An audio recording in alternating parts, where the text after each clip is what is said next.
In the 1950s, leading British computer scientist Alan Turing wanted to see if a machine could behave like a human, so he came up with a test. A panel of judges would speak with the machine. If it tricked at least a third of the group into thinking it was a human, it passed. Originally called the IMITATION game, it's now known as the Turing test.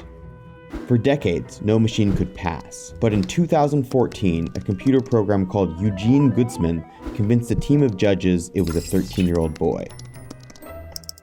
Fast forward to today, computer programs like Eugene play a key role on the internet, where they are known as bots.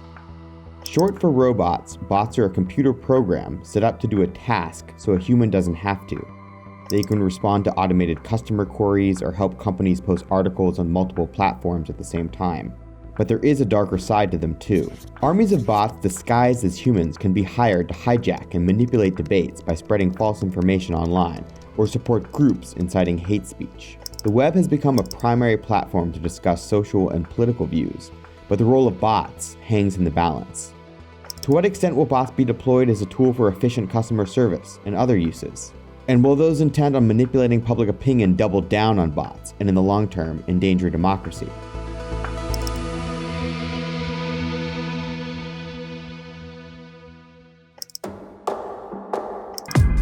Bots became popular in the mid-90s when digital giants like Google, AOL, and Microsoft took the global economy by storm and leaned on these automated programs to streamline their services. You can have bots that scrape websites to check them or archive them or to catalog them. There are bots that can create poetry. There are bots that can create art. So there are all kinds of uses for bots. In 2019, bots account for nearly 1/3 of all internet traffic. But the double-edged nature of these machines becomes particularly evident when it comes to politics. When we talk about the malicious bots, the social media bots that are part of the conversation around political interference right now, what you have is social media accounts which are set up to pretend to be people. And the idea is you fool people into thinking there's a real person on the other end of this, whereas in fact it's one of a collection of fake accounts.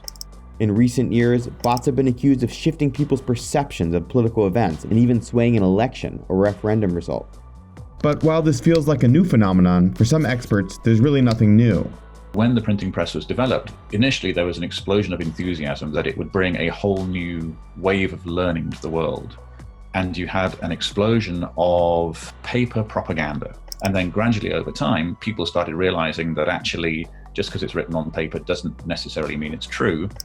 And so with social media, we've seen something of the same kind of development. In the last decade, social media has given a vast online audience a platform for political conversation and has helped spark some of the biggest political movements of the century.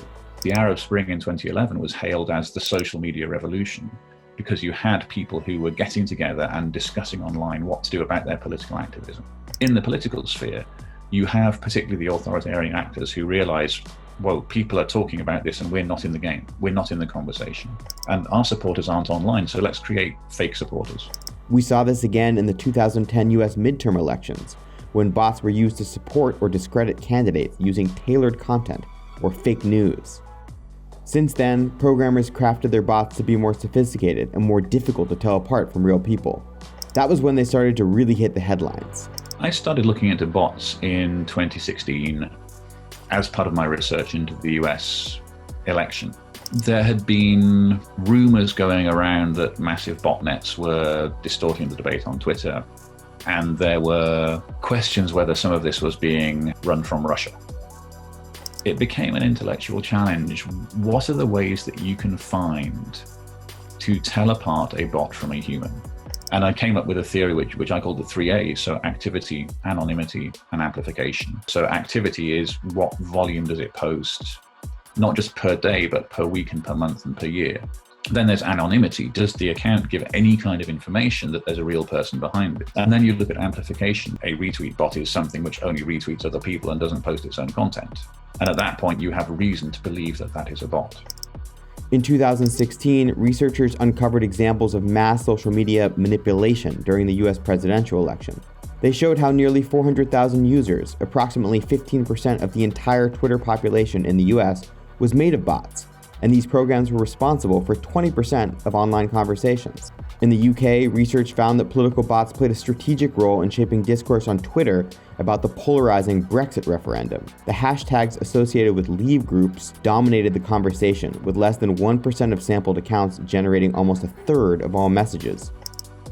Even today, bots are participating in the discourse around the COVID-19 pandemic, often in dangerous ways. According to a recent study from the Carnegie Mellon University, nearly half of Twitter accounts discussing reopening America may come from bots.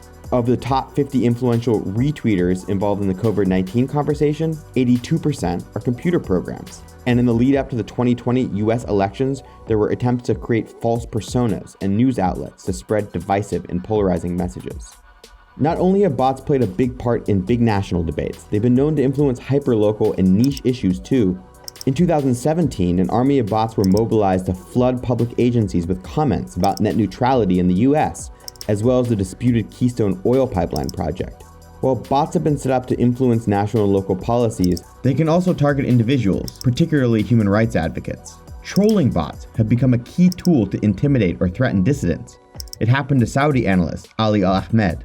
I was one of the first people to register in Twitter. And when I saw it became popular, I started using it. And the attacks started happening. Every time you write something, you will have 15, 16 people coming at you with vulgar language. It was never about the idea. It was always personal attacks and family and mothers especially, because they understand that is very sensitive to our culture. But you feel responsible in a way. It had some psychological pressure, I would have to admit. Even the media think, there are too many people saying this, it must be true. So what's being done to stop attacks like this? Do bots need regulating? And how can tech companies and governments ensure these programs are used for good? One of the big changes in this space was in early 2018, where Twitter cracked down hard on mass automation. And so the evolution that I've seen over the last couple of years particularly has been that the botnets have been getting smaller and generally posting at a lower level, and it feels like they're trying more to fly under the radar. That doesn't mean that the threat actors have gone away, but they're having to spend more effort in hiding. And the more they try and hide, the less they're going to get noticed. Legislators in California have tried to step in and regulate bots by requiring the accounts to identify themselves as automated. And California Senator Dianne Feinstein introduced a federal law that would do the same thing. In spite of these efforts, there remains the common problem of regulating new technology. It's unclear whose job it should be to regulate bots and decide how malicious operators should be punished. And as experts point out, bots are only a small part of a bigger picture. Bots don't exist on their own. They don't exist in a vacuum. They're part of a bigger ecosystem. So we need to be aware of bots. We need to be aware of the role they play, but we shouldn't be exaggerating them.